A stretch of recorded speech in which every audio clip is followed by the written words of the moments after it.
Naprobahan na po ng House Committee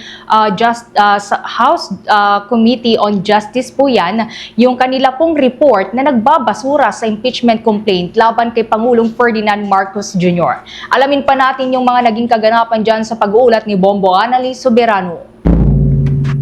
Pinagtibay na nga ng House Justice Panel ang committee report na nagre-rekomenda ng pagbabasura sa impeachment complaint laban kay Pangulong Ferdinand Marcos Jr. matapos ang serya ng pagdinig at deliberasyon.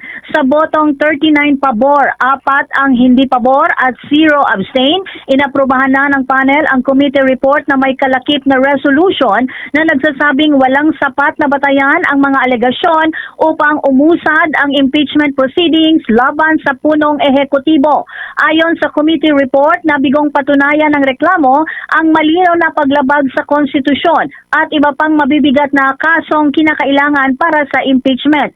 Dahil dito, isinumite na ang naturang ulat sa plenaryo ng Kamara para sa formal na pagtalakay at aksyon ng buong kapulungan.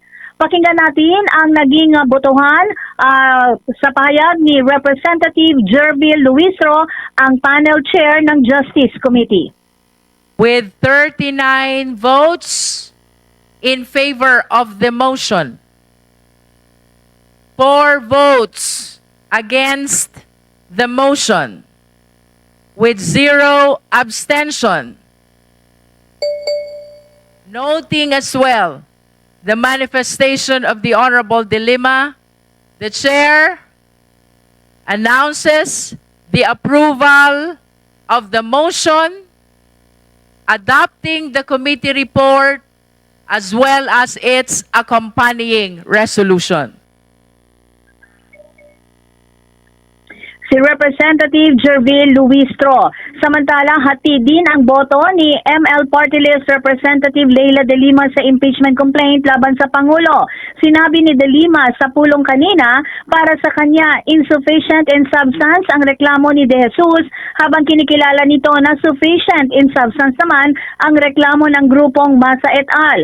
Tanong ni De Lima sa panel kung ano ang magiging proseso gayong hati ang kanyang boto. Sinagot naman siya ni Justice Panel Chair Representative Jervil Luistro, batay kasi sa umiiral na practice ng komite, ang pagboto sa mga motion ay isinasagawa sa pamamagitan ng malinaw na yes o no vote lamang. Pakinggan natin si Representative Leila De Lima. Sufficiency in substance of the second or Masa complaint. So I guess my vote here would be a partial dissent. Is that correct? I just would like to know kung ano po ang tamang boto ng isang miyembro na hati yung pananaw.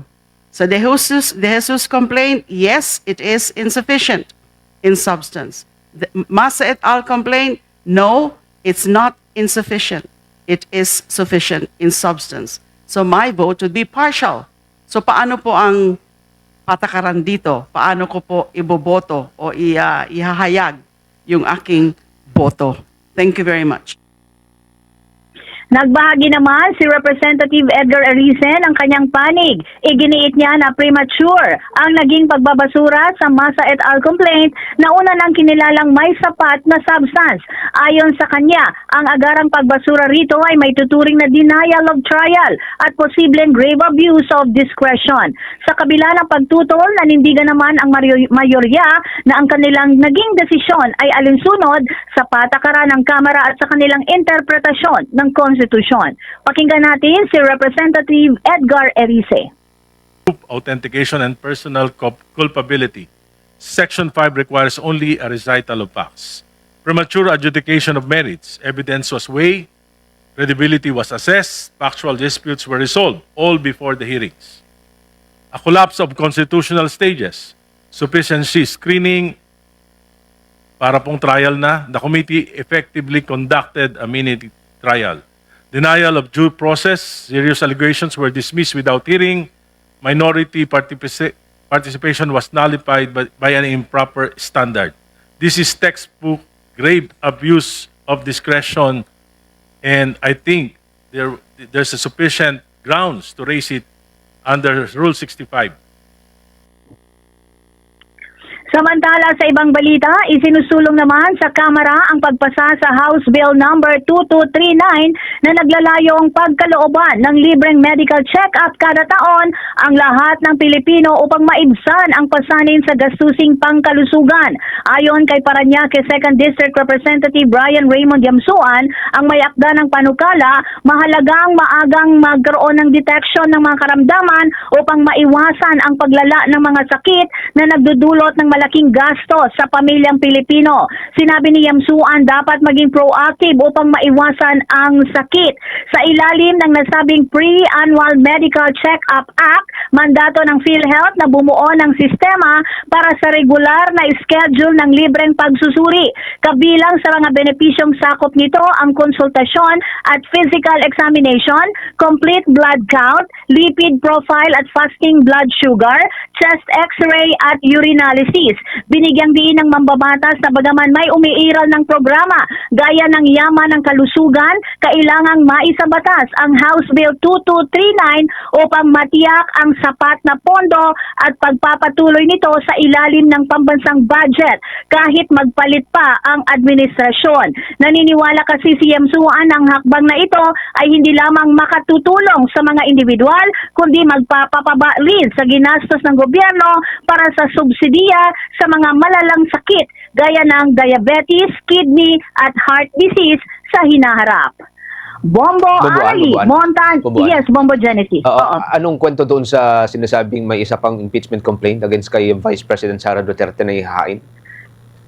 Ayun nga, Bombo Genesis, no? At may abiso tayong natanggap na may maghahain ngayon ng kanina, between 9, yung oras na binigay sa atin, between 9 a.m. to 11 a.m. nga ang paghahain ng third impeachment complaint laban kay Vice President Sara Duterte. Bagkus hanggang sa ngayon, Bombo Genesis, ay wala pang abiso, no? Kung ito ay nagkaroon na ng filing. Pero inaabangan na rin ito ng House Secretary General. Wala ding grupo na ang nagsasabi kung sino ang maghahain ng impeachment complaint. Pero wala ding House members ang nagsabi na sila ay mag-e-endorso sa ikatlong impeachment complaint. Kaya abangan na lang natin ito within the day, Bombo Genesis, para nga sa ikatlong paghahain ng impeachment complaint laban kay Vice President Sara Duterte. Yung committee report naman ng House Justice Panel, isusumite pa nila ito